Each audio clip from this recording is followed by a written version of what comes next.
ngiyakutshela lana ukhona ubaba wayezokhalela indodakazi yakhe uyena owaqhubuda wakhuleka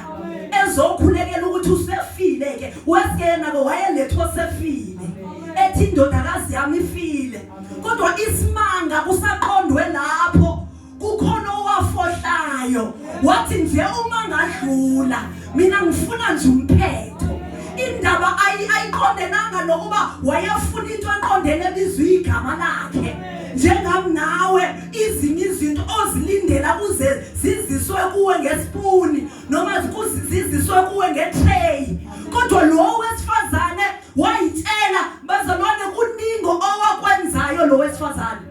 okungakhulunywa la ngokomthetho umuntu okulesa simo akahlangane nabantu